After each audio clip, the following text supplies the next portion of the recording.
kita mulai kajian kita pada pagi ini dengan membaca basmalah. Bismillahirrahmanirrahim. Dulu Nabi kita Muhammad sallallahu alaihi wasallam bercerita kepada para sahabat tentang umat terdahulu.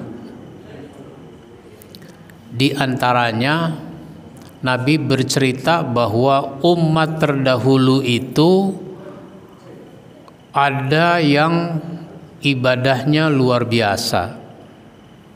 Mereka sholat malam, kemudian siang harinya mereka berjuang di jalan Allah. Dan itu berlangsung sampai 1000 bulan. Nah, sahabat-sahabat mendengar cerita begitu luar biasa. Kita 1000 bulan belum tentu nyampe. Umur kita belum tentu nyampe. Sekalipun nyampe, itu kan tidak ibadat dari kecil. Katakanlah hitungannya pada saat sudah balik misalnya. Bagaimana kita bisa mencapai seperti itu? Nah, itu kan muncul pertanyaan seperti. Maka Allah Subhanahu wa taala menurunkan surat Al-Qadr.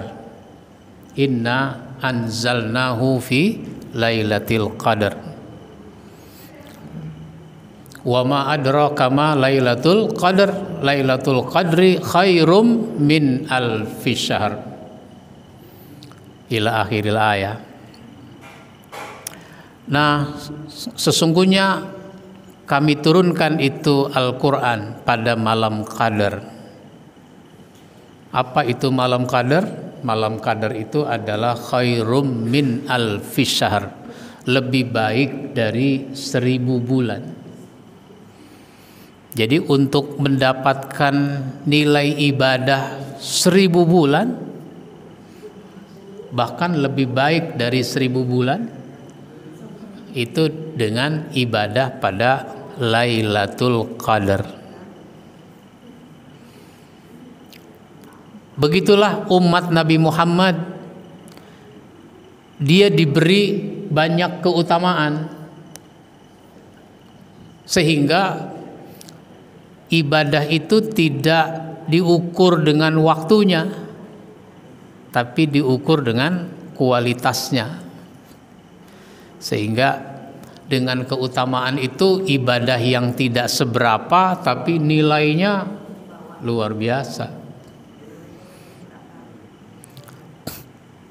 Dulu Nabi Daud alaihi salam puasanya itu sepanjang tahun, meskipun dengan cara diselang-seling. Jadi 6 bulan dalam setahun. Lah umat Nabi Muhammad itu bisa mendapatkan nilai puasa selama setahun. Meskipun puasanya enggak setahun, tapi nilainya seperti orang puasa setahun. Caranya? Puasa bulan Ramadan, kalau enggak 29, 30 hari. Dilanjutkan dengan puasa 6 hari di bulan Syawal. Itu sudah seperti puasa setahun. Begitu.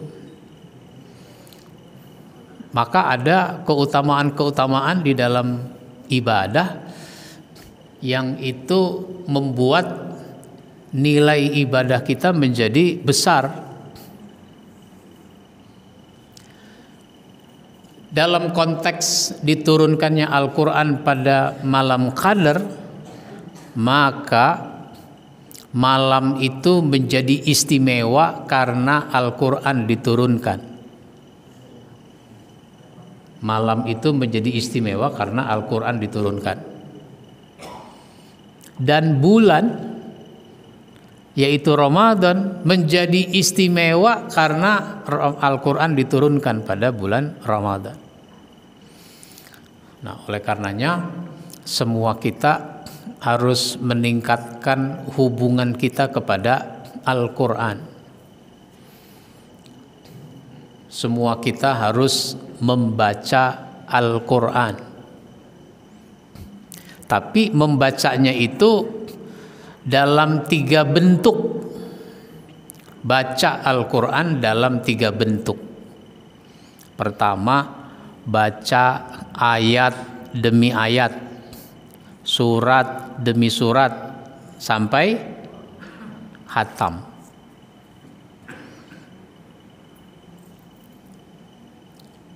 Ngomong-ngomong udah khatam Ramadan ini. Jadi nilai keutamaannya juga besar kalau kita membaca itu. Satu huruf dari ayat yang kita baca itu nilainya 10 kebaikan. Maka jangan katakan alif lam mim itu huruf. Jangan katakan alif lam mim itu huruf. Tapi alif itu huruf, lam itu huruf, mim itu huruf. Jadi 3 huruf. 3 huruf berarti 30 kebaikan. Ini namanya keutamaan. Biar aja malaikat yang ngitung, kita nggak usah ngitung-ngitung. Sebab kalau kita ngitung-ngitung, itu kalau dihitung-hitung rasanya jadi banyak.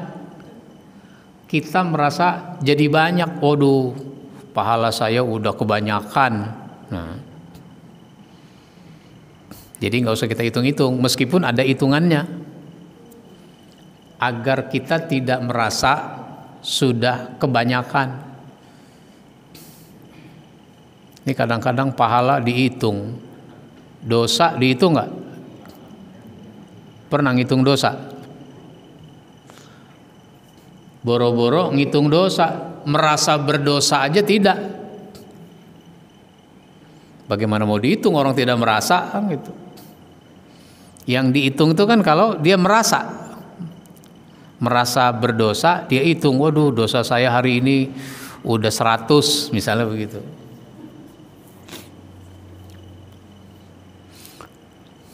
Ini membaca dengan nilai keutamaannya, huruf per huruf dinilai 10 kebaikan, bahkan kalau di bulan Ramadan dilipat gandakan lagi. Apakah cukup membaca ayat demi ayat, surat demi surat sampai khatam? Ya ternyata tidak cukup. Maka ada satu bentuk yang kedua. Bentuk kedua dari membaca Al-Quran itu adalah membaca terjemahnya. Sebab kita kalau baca ayat itu tidak langsung paham kan? Untuk membantu pemahaman diperlukan terjemah. Nah, diperlukan terjemah. Maka baca terjemahnya. Sudah banyak Al-Quran yang diterjemahkan, bahkan ke dalam berbagai bahasa, termasuk bahasa daerah. Quran terjemahan bahasa Jawa, terjemahan bahasa Sunda,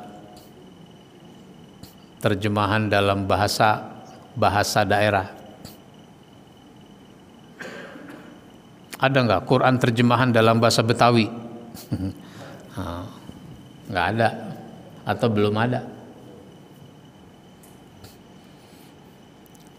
Kalau terjemahnya pakai bahasa Betawi, rada-rada repot nanti bacanya. Ya. Sesungguhnya gua turunkan Al-Quran, pakai gua.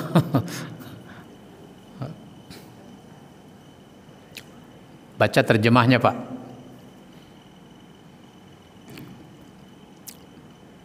Nah sesudah dibaca terjemahnya, sedikit banyak kita terbantu memahami Al-Quran.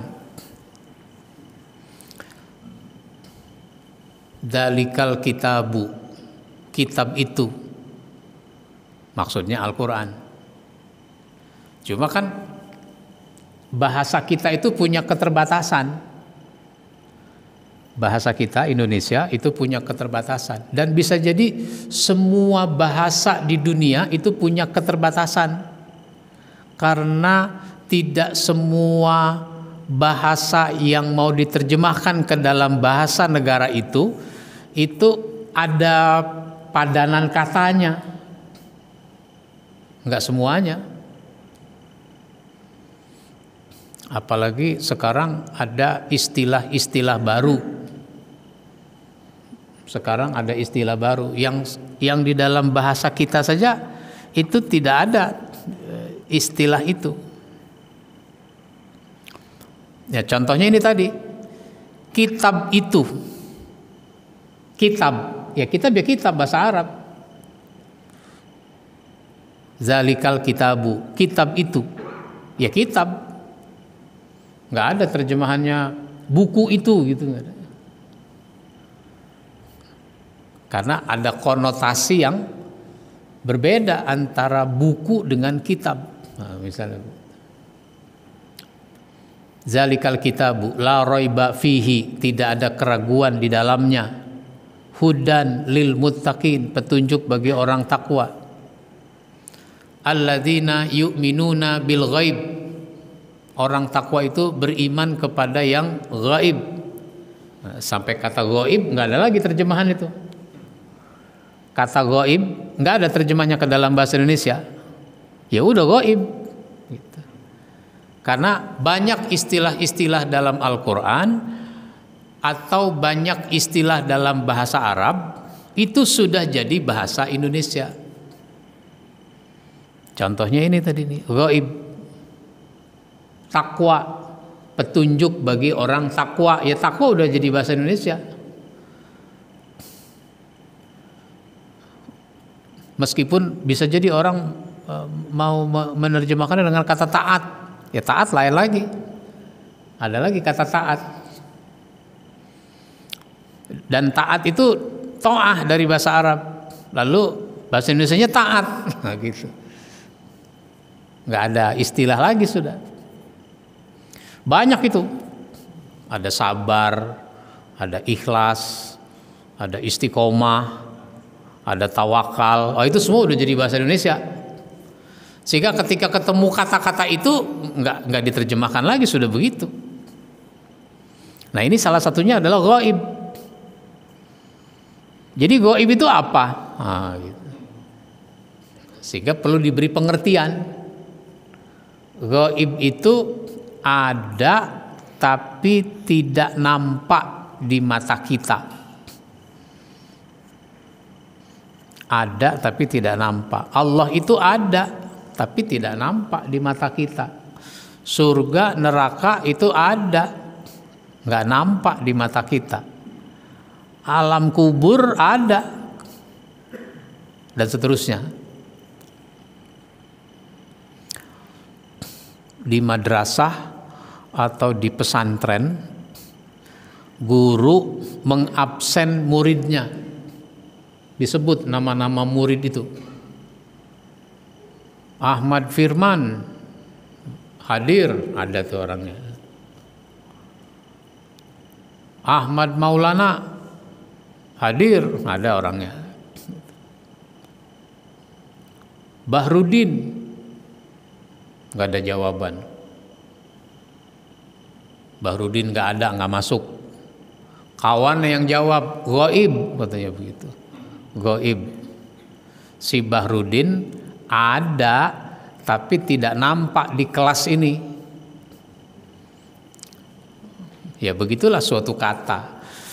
Karenanya menarik kalau kita mau mempelajari makna kata, bukan sekedar terjemahnya tapi filosofi sebuah kata. Filosofi sebuah kata, maksud dari sebuah kata. Kata itu kan ada makna di balik itu. Nah, di dalam Quran itu banyak, sehingga istilah yang ada dalam Quran itu tidak bisa diterjemahkan ke dalam bahasa Indonesia. Atau kalau diterjemahkan tidak secara harfiah. Nah, begitu. Ya contohnya adalah amar ma'ruf. Amar ma'ruf itu diterjemahkan memerintahkan kebaikan. Padahal kalau secara harfiah ma'ruf itu artinya sesuatu yang dikenal. Sesuatu yang dikenal. Kenapa ma'ruf diterjemahkan dengan kebaikan? Karena semua orang sudah tahu tentang kebaikan. Semua orang tahu kebaikan. Tapi orang yang tahu kebaikan ternyata belum tentu melaksanakan kebaikan itu.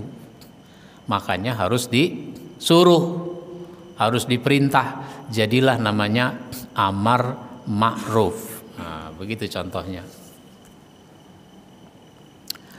Yang ketiga, bentuk cara membaca Al-Quran yang ketiga itu adalah membaca tafsirnya. Membaca tafsirnya. Terjemah saja tidak cukup, karena suatu ayat sudah diterjemahkan, tapi kita masih bertanya-tanya ini maksudnya apa. Misalnya surat At-Tolak ayat 1. Ya ayyuhan nabiyyu lima tuharrimu ma ahallallahu laka tabtaghi mardata azwajik wallahu ghafurur rahim. Hai Nabi, mengapa kamu haramkan apa yang aku halalkan? Hanya karena engkau mengharap ridho istrimu. Allah itu maha pengampun lagi maha penyayang. Itu terjemahnya. Hai Nabi, mengapa kamu haramkan apa yang aku halalkan? Itu ngerti nggak maksudnya? Oh, berarti Nabi itu pernah mengharamkan apa yang dihalalkan. Dan itu dipertanyakan oleh Allah, mengapa kamu haramkan apa yang aku halalkan? Memang apa yang diharamkan padahal itu halal? Ini yang dimaksud memerlukan tafsir sebagai sebuah contoh. Jadi enggak semua ayat ketika diterjemahkan lalu kita langsung paham. Nah, tapi ada memerlukan tafsir. Nah, di dalam tafsir itu dihubungkan dengan asbabun nuzul. Di antaranya asbabun nuzul. Di dalam tafsir itu ada penjelasan kata, makna kata, filosofi kata. Tapi ada juga asbabun nuzul pada ayat-ayat yang memang ada asbabun nuzulnya. Nah, karenanya saya bikin buku ini kan, yang kita bahas selama ini, asbabun nuzul tematik. Disebut tematik karena susunannya tidak dari Al-Baqarah, Ali Imran dan seterusnya, tapi berdasarkan tema. Nah, berdasarkan tema. Asbabun nuzul tentang akidah, asbabun nuzul tentang akhlak, asbabun nuzul tentang harta dan sebagainya. Semuanya ada 20 tema. Nah, ini, hai Nabi, mengapa kamu haramkan apa yang aku halalkan? Memang apa yang diharamkan Nabi? Oh, dibaca, dihubungkan dengan asbabun nuzul. Ini ayat ada sebab mengapa dia diturunkan. Sebabnya apa? Nabi itu punya istri lebih dari satu. Nabi ketika wafat itu meninggalkan 9 orang istri. Kok lebih Pak Ustadz? Bukankah maksimal istri itu 4? Iya, maksimalnya 4. Tapi Nabi sudah punya istri 9 ketika ayat itu diturunkan. Dan secara khusus Nabi tidak boleh menceraikan istrinya. Secara khusus pula Nabi tidak boleh, secara khusus pula istri Nabi kalau jadi janda itu tidak boleh menikah dengan laki-laki lain. Kenapa? Kedudukannya sebagai ummahatul mukminin, ibunya orang beriman. Kehususan ini bukan sekedar soal ini. Kita kalau sholat malam itu hukumnya apa? Hukumnya sunat, tapi Nabi wajib. Begitu. Ustadz, ulama-ulama boleh menerima sedekah enggak? Boleh terima zakat enggak? Boleh. Tapi kalau Nabi enggak boleh. Nabi enggak makan dari zakat, enggak makan dari sedekah. Nah, begitu. Nah, Nabi itu kalau malam waktunya dia gilir. Malam ini di rumah istri yang satu, malam besok istri yang lain, malam berikutnya, begitu seterusnya. Malam-malam itu digilir. Tapi ternyata Nabi kalau nggak ada urusan lain, ada di Madinah, itu sore-sore habis asar sampai maghrib mendatangi semua istrinya. Sebentar-sebentar. Jadi kalau dihitung rata-rata kira-kira jatahnya satu rumah itu 15 menit. Ternyata Nabi itu hari itu ke rumah Zainab.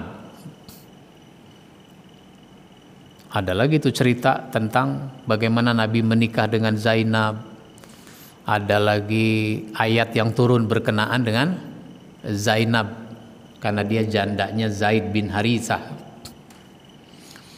Lalu dari rumah Zainab nanti ke rumah Hafsah. Hafsah itu anaknya Umar bin Khattab. Nanti dari situ ke rumah Aisyah. Aisyah itu anaknya Abu Bakar As-Siddiq. Dan seterusnya. Terakhir disitulah beliau bermalam. Ternyata ketika Nabi ke rumah Zainab, Zainab melontarkan bahan pembicaraan yang menyebabkan omongan jadi lama, ngobrolnya jadi lama, bahkan kelamaan. Hafsah bertanya-tanya, ini Rasul kok belum juga datang? Apa dia ke rumah Aisyah dulu? Maka Hafsah ke rumah Aisyah. Dia bertanya, Rasul udah kesini? Lah kok nanya begitu? Bukannya ke rumah kamu dulu mestinya? Iya mestinya ke rumah saya dulu tapi belum datang. Barangkali dia kesini dulu. Ya belum. Lah kalau ke saya belum, ke rumah kamu belum, berarti masih di sono dong. Di mana? Di rumah Zainab. Waduh, ini kelamaan nih, nggak adil nih namanya. Nah, begitu. Ya udah, saya permisi, pulang Hafsah. Nah, ternyata pembicaraan sudah selesai, Nabi masih disuguhi minuman berupa madu. Nabi minum itu madu karena menyadari sudah terlambat, udah kelamaan. Nggak kumur-kumur lagi, langsung ke rumah siapa? Ke rumah siapa? Ke rumah Hafsah. Sampai di rumah Hafsah, Assalamualaikum, dijawab, dibukain pintu, Rasul masuk, Rasul mencium Hafsah, Hafsah mencium Rasul. Waktu mencium itulah tercium aroma mulut Nabi bau madu, bukan bau rokok. Ini kadang-kadang laki maunya dicium sama istri tapi aromanya bau rokok. Istrinya yang heran, ini nyium laki apa nyium asbak? Ya Rasul, mulut engkau bau apa itu? Bau maghfir ya? Maghfir itu sejenis minuman yang tidak baik. Bukan maghofir, yang benar aja masa saya minum maghofir. Ya sebenarnya Hafsah tahu itu bau apa, cuma dia pengen nyindir aja ngomong. Tadi di rumah Zainab saya disuguhi minuman berupa madu, jadi bau madu bukan maghofir. Oh, pantes lama di sana, enak rupanya, dikasih madu segala. Kalau pakai bahasa kita nih, ya di sini mah udah ada air putih juga udah alhamdulillah gitu. Jangan ngomong begitu.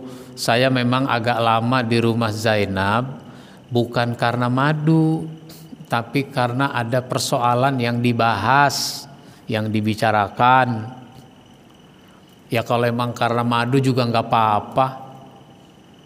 Kamu kok nggak percaya sama saya? Sejak kapan kamu nggak percaya? Nada bicara agak tinggi deh tuh. Tapi Nabi tipe orang yang tidak mau menyakiti perasaan istrinya. Apa kata Nabi? Kalau kamu tidak percaya juga, mulai sekarang saya haramkan madu buat saya. Nah ini keluar nih kalimat, saya haramkan madu buat saya. Langsung Allah turunkan ayat, hai Nabi, mengapa kamu haramkan apa yang aku halalkan? Hanya karena engkau mengharap ridho dari istrimu. Enggak boleh begitu. Nah, sesudah kita memahami asbabun nuzul seperti ini, baru kita paham apa itu maksud dari kalimat hai Nabi, mengapa kamu haramkan apa yang sudah aku halalkan. Jadi terjemah saja enggak cukup. Harus ada tafsir, yang di dalam tafsir ada asbabun nuzul, sebab turunnya ayat. Jadi mau nggak mau kita mesti baca itu tafsir kalau kita ingin memahami Al-Quran. Dan kita bersyukur tafsir banyak. Kenapa tafsir banyak? Karena ulama Al-Quran itu masih mempelajari Al-Quran, masih mengkaji Al-Quran. Sehingga tafsir udah ada lagi tafsir, ada lagi tafsir. Itu hasil kajian si ulama tafsir. Ulama tafsir saja masih belajar tentang Al-Quran. Dan bisa jadi nanti ada lagi tafsir, karena penafsiran itu bisa berkembang seiring dengan perkembangan kehidupan, perkembangan ilmu pengetahuan. Itu berkembang. Yang dulunya orang tidak tahu, sekarang baru tahu. Ya contoh, ini temuan baru. Temuan baru. Kan di dalam Al-Quran disebutkan tentang masa iddah. Seorang istri yang dicerai oleh suami, dia masa iddahnya 3 bulan 10 hari. Istri yang ditinggal mati suaminya 4 bulan 10 hari. Kalau ternyata dia hamil, ya sampai melahirkan masa iddahnya. Ternyata ada ilmuwan di barat yang melakukan penelitian. Saya tahunya itu ada tulisan yang disebarkan di WA. Seorang ilmuwan itu melakukan penelitian tentang masa iddah. Kenapa 3 bulan? Kalau istrinya ditinggal mati, kenapa 4 bulan? Itu dia teliti. Ternyata jejak seorang lelaki kalau dia sudah melakukan hubungan dengan istrinya, itu kan ada sperma yang masuk ke rahim istrinya itu.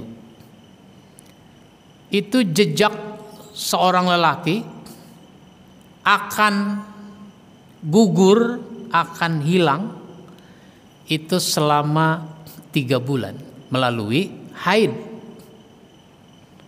Jadi kalau seorang wanita haid, maka itu menggugurkan jejak suaminya itu 3 33%. 33%. Haid bulan kedua itu jadi 66%, gugur, tidak berpotensi menjadi kehamilan. Haid ketiga gugur lagi sehingga menjadi 100%. Tapi kenapa wanita yang ditinggal mati itu sampai 4 bulan? Dalam penelitian itu disebutkan karena kesedihan itu menghambat gugurnya jejak laki-laki itu, menghambat sehingga ada haid yang keempat baru 100%. Kan hasil penelitian seperti itu bisa masuk dalam uraian tafsir. Oh begitu maksudnya gitu. Jadi ada hikmah di balik itu.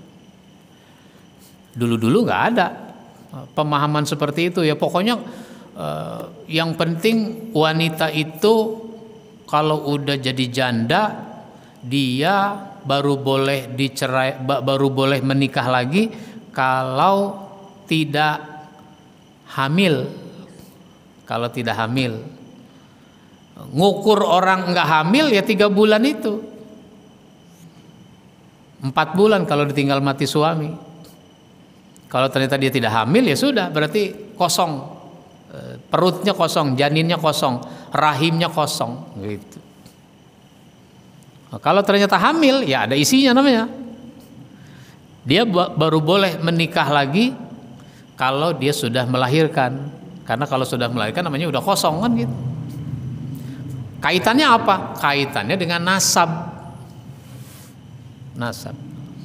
Kalau seorang janda baru ditinggal mati sebulan atau baru dicerai sebulan, lalu dia kawin lagi dengan laki-laki lain, lalu dia hubungan suami istri dan ternyata dia hamil, kan timbul masalah, timbul pertanyaan, ini hamil dari lakinya yang lama apa lakinya yang baru? Itu terkait dengan nasab. Karena nasab itu dihubungkan dengan bapak. Sehingga nama orang itu bin atau binti itu ke bapak. Bapak yang asli, bapak kandung. Sehingga Nabi pernah dilarang, para sahabat pernah dilarang memanggil anak angkat dengan bapak angkat.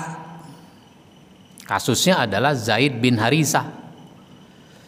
Zaid bin Harisah itu menjadi anak angkat Nabi. Nabi senang sama dia, hubungannya sangat baik, sampai tidak ada beda antara bapak kandung dengan bapak angkat. Karena sangat baik, sahabat memanggilnya dengan Zaid bin Muhammad. Nah, ditegur langsung oleh Allah bahwa Zaid itu anaknya Harisah, bukan anaknya Muhammad. Sehingga diturunkan ayat ud'uhum liabaihim, panggil mereka anak-anak angkat dengan bapak-bapak mereka. Jangan dipanggil dengan bapak angkat. Sekarang kan banyak orang begitu kan, disembunyikan siapa bapak kandungnya, nggak dikasih tahu kepada tuh anak. Akte kelahiran diganti dengan nama bapak angkat. Nah, itu nggak boleh. Baik, ini menarik kalau kita mau membaca Al-Quran dengan 3 bentuk ini. Baca ayatnya sampai hatam, udah hatam balik lagi, sampai hatam balik lagi, sampai hatam. Terus saja di bulan Ramadan maupun bukan Ramadan. Baca Quran itu jangan cuma bulan Ramadan. Nah, yang kedua, baca terjemahnya. Baca terjemahnya. Sedikit-sedikit, sedikit banyak kita terbantu memahami Quran dengan terjemah.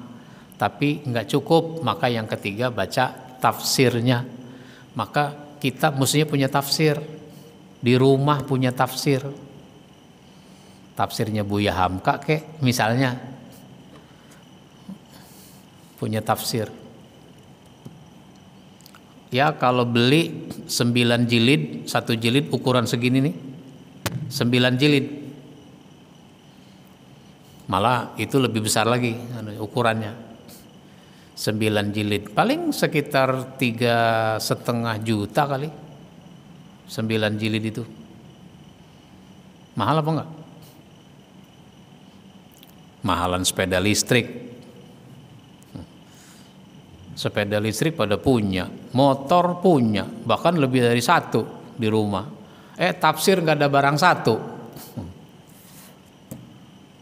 Ya setidaknya masjid punya tafsir, diletakkan di ruang sholat seperti ini, nanti jamaah bisa baca. Baik, ada pertanyaan?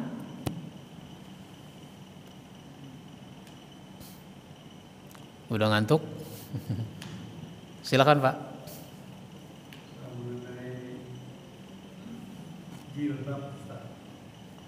Dalam Al-Quran kan sudah jelas bahwa jilbab itu wajib bagi wanita yang tidak balik. Tapi ada seorang ulama yang mengatakan jilbab itu tidak wajib. Apakah ini karena tafsirannya berbeda, bagaimana Ustaz? Iya. Kalau jilbab itu kan pakaian terusan. Pakaian terusan dari kepala sampai kaki. Semangatnya adalah menutup auratnya. Nah, gitu. Makna dibalik itu adalah menutup aurat. Wanita-wanita itu menutup aurat. Model pakaiannya silahkan. Gitu ya. Model pakaiannya silahkan. Enggak mesti pakaian terusan. Baju gombrong, gamis. Saya memahaminya begitu. Sehingga masyarakat kita pakaiannya ada atasan, ada bawahan. Kalau jilbab bukan atasan bawahan, terus saja begitu.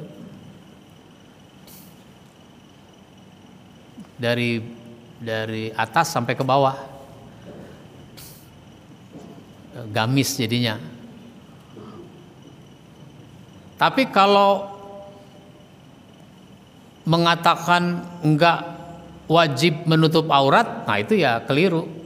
Siapa aja bisa keliru. Seorang ulama sekalipun dia bisa keliru. Maka Imam Syafi'i pernah mengatakan kalau pendapatku bertentangan dengan dalil, ya itulah mazhab saya yang berdasarkan dalil. Sehingga pendapat yang salah diluruskan, diperbaiki. Mungkin aja orang keliru dalam memahami suatu persoalan. Cuma kan kita, itu kan ulama masa salah kan gitu. Jadi semangatnya adalah menutup auratnya, bukan model pakaiannya. Kita sholat menutup aurat. Pakaiannya bagaimana untuk menutup aurat? Boleh pakai celana panjang, boleh pakai sarung, boleh pakai gamis. Enggak mesti pakai gamis kayak orang Arab. Orang Arab mah nonton bola juga pakai gamis. Begitu ya. Pulang haji, orang pulang haji, pulang umroh pakai gamis, pakai sorban, pakai dililit, pakai udang-udang, pakai eagle, nggak apa-apa. Emang dia pulang dari negara Arab, maka dia pakai pakaian kayak orang Arab, nggak apa-apa. Tapi nggak mesti begitu. Sehingga ketika ada orang pulang haji pakai celana panjang, pakai baju koko, pakai peci hitam, dibilang apa? Lu yang bener lah pulang haji kok pakainya begini aja gitu. Emang kenapa? Ya pakai peci putih kek, masa pakai peci hitam? Baik, begitu Pak. Ada lagi? Ya. Tadi kan Ustaz ada bilang masalah tafsir menafsir dari suatu ayat Al-Quran gitu kan. Nah, itu juga dilengkapi dengan asbabun nuzulnya gitu kan. Nah, yang saya tanyakan di sini, kalau misalkan ada ulama-ulama atau orang-orang menafsirkan suatu ayat Al-Quran begitu, saking banyaknya tafsiran-tafsiran itu, apakah tidak akan mengganggu kemurnian dari Al-Quran itu sendiri? Ya.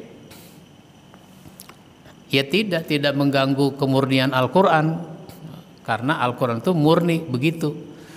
Nah, yang tidak murni mungkin saja pada aspek penafsirannya. Bisa jadi dulu enggak ditafsirkan sedetil itu. Misalnya seorang ibu menyusui anaknya selama 2 tahun. Ini susu yang sangat baik buat anak, eksklusif. Ya udah segitu aja kan misalnya. Karena belum ada penjelasan tentang manfaat air susu ibu itu. Ternyata ilmu kesehatan, ilmu kedokteran dan seterusnya itu menjelaskan makna di balik susu ibu itu. Sehingga nanti berkembang penafsiran, memasukkan hasil-hasil penelitian tentang susu ibu yang sangat berguna. Jadi itu namanya mendukung keaslian kemurnian Al-Quran. Begitu ya. Karenanya sesuatu yang wajar kalau sudah ada tafsir, ada lagi tafsir, karena perkembangan ilmu pengetahuan dan teknologi. Begitu.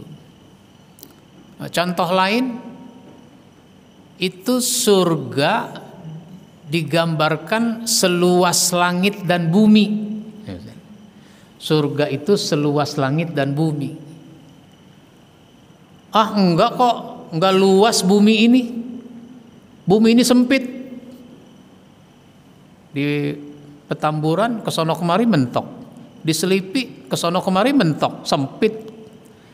Maka surga diumpamakan seperti bumi, berarti sempit dong surga. Apalagi di Tambora.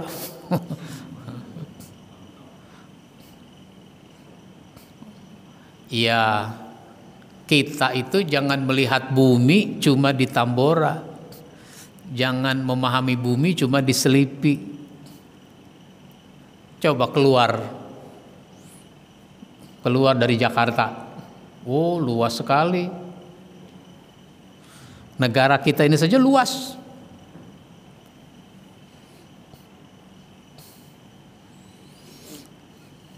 Saya pernah ke Amsterdam, lalu ke Swedia. Amsterdam itu Belanda, itu Eropa Barat. Swedia itu Eropa Utara. Dia sudah dekat-dekat dengan kutub utara. Ada Denmark, ada Finlandia dan sebagainya. Itu naik pesawat 2 jam.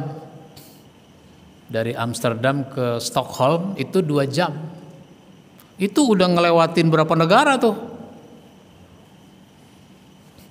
Lah kita naik pesawat 2 jam itu dari Jakarta ke Medan 2 jam.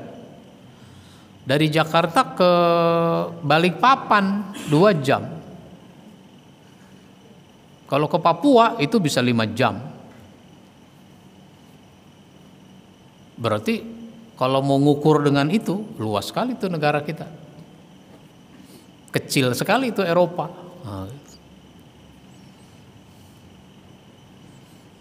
Bahkan naik mobil dari Amsterdam ke Paris itu 6 jam. Itu mah kayak dari sini ke Cirebon ya. Atau ke Tegal. Atau ke Tasik. Tasik berapa? 7 jam. Itu contoh.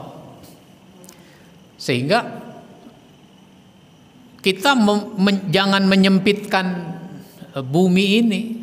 Nah, lagi pula kata ulama tafsir, surga seluas langit dan bumi itu bukan berarti surga itu ukurannya ukuran bumi, ukuran langit. Itu sekedar untuk membahasakan. Sebab bagi manusia seluas langit dan bumi itu udah luas banget gitu. Udah luas banget.